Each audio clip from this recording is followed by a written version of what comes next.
In today's video, I'm going to take this flower and turn it into copper. Ow! Ow! Ow! So I have a crush. Her name's Medusa. You know that mythical Greek woman that has snakes for hair and when you look her in the eyes, you turn to stone? Yeah, she's kind of cute. How do I turn something into something else? Like, how can I take something that's designed to die and shrivel away and preserve it forever? And what dies more dramatically than a flower? So I have these flowers that I want to turn into metal, but the problem that I'm running into is the fact that I'm not a mythical diva. However, I do know chemistry, and that's sort of like a superpower. Now, stones are actually pretty lame, but I do know something that's a little more interesting, and that's copper. Hell, I mean, people steal the stuff from abandoned buildings, so I mean, it must be valuable, right? Almost got it. Yeah, grab that in. Grab that in. We're going to have to cut it. And that's where today's video hit me like a copper pipe to the dome. I'm gonna take these severed plant genitals and turn them into copper. Alright, so the hard part begins. How do I take this flower and turn it into metal? Sure, I could take a mold of the flower and then pour molten metal inside, but then that's just copper taking the shape of a mold. That's pretty stupid. Another method I thought about was taking molten copper and trying to paint it onto the flower, but that just kind of sounds like a disaster, so I'm gonna have to try to find another way. And that's where it hit me. I can link up with Ben Franklin's side chick, electricity. So I started doing some intense research on how I could pull this off, and let me tell you, I gathered a lot of useful information. Every night, I scoured the web, trying to find a link between electricity and copper. I couldn't find anything. Nothing at all. Nothing but the darkness of copper and sexist electrical outlets. Even babies that like to play with electricity, I just couldn't figure it out. Then it all started to freak me out. I knew I had to step away to preserve my sanity. So I stumbled across this process called electroforming. Basically, electroforming is the process of growing solid metal onto an object using electricity. Surprisingly, metals like silver, gold, iron, copper, zinc, nickel, and my oh-so-favorite copper can all be electroformed onto a surface to create this very sturdy coating. To electroform copper metal, I can whip up a solution of copper sulfate that dissociates into solution to positively charge copper and negatively charge sulfate ions. Then when I connect the DC power supply to this copper pipe, it becomes the anode. Basically the copper source. Flower acts as the cathode that receives the electron. Not a catheter, very different. Pretty much electricity pushes the copper ions from the pipe into the solution. The flower, the cathode, then gives electrons to those copper ions. That reaction then turns those copper ions into solid copper metal, which slowly builds up layer by layer on the flower's surface. Now, unlike casting, electroforming grows metal atom by atom at room temperature. This is important because it allows us to capture very small details of whatever object that we're plating in metal. This is something I feel is very important because I want this flower to look like it was literally turned into copper through the source of some sort of wizardry. Electroforming allows us to preserve small details of the flower that gives us that realistic look, which is what I'm after. Realism, baby. Enough talk. Let's cook. So I started off by creating a copper sulfate solution. For every liter of solution, 250 grams of copper sulfate is added to the beaker of warm distilled water.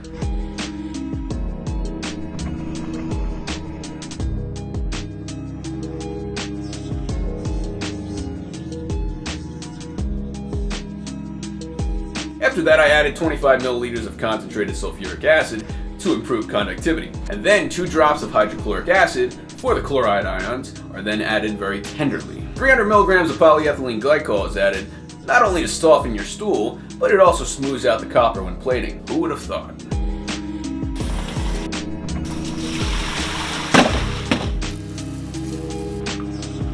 For my anode, I'm going to be using this piece of copper pipe that I definitely did not steal from an abandoned building.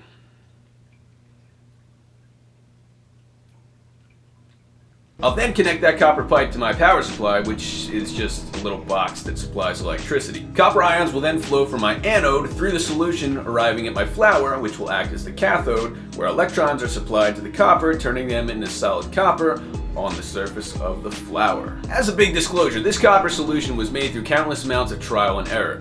I made many different batches of solutions before I arrived at the quantities for each ingredient. This is always the most frustrating part of my experiments, because things never go according to plan. As I always say, what can go wrong will go wrong. To start off my electroforming journey, I used nickels, as they're pretty much worthless in today's economy, and they're pretty easy to put copper on because they're already conductive. My first attempt looked like this, which is pretty garbage and kind of made me want to burn down my lab, but through the efforts of adjusting the voltage, current, and chemical quantities, I started to get something that looked like this. It's alright, I mean, not really something ideal, but I know I can do something better. The copper had a bit of a matte finish, which was alright, but I really wanted something that had that shiny copper look. That's when I discovered what would be the cherry on top of my solution: thiourea.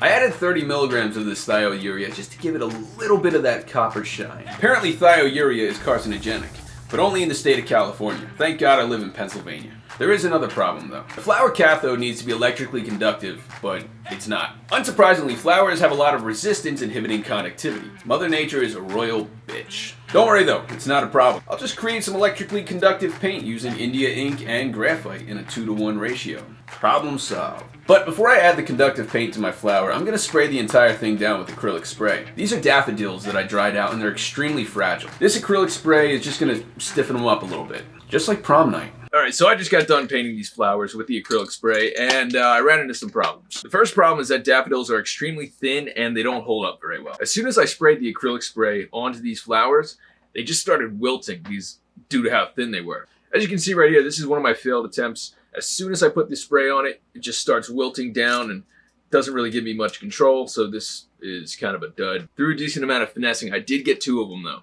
So these ones actually slightly resemble flowers. So now I'm going to coat these with the conductive ink, and we're going to see what happens.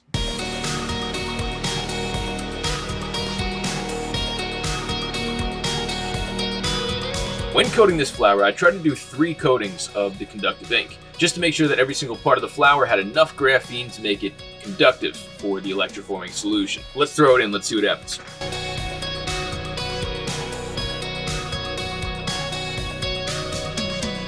After the coatings have dried, I then connected the flower to the power supply and set the voltage to 0.6 volts and then the current to 0.06 amps. It's very important to go low and slow when it comes to the current. High current will produce a fast result in copper formation, but it's sloppy and creates uneven coverage. Alright, so the solution is set up right behind me. I'm going to give it a couple hours, coming back every 2 hours or so and just rotating the flower. Let's see what happens. 6 hours later.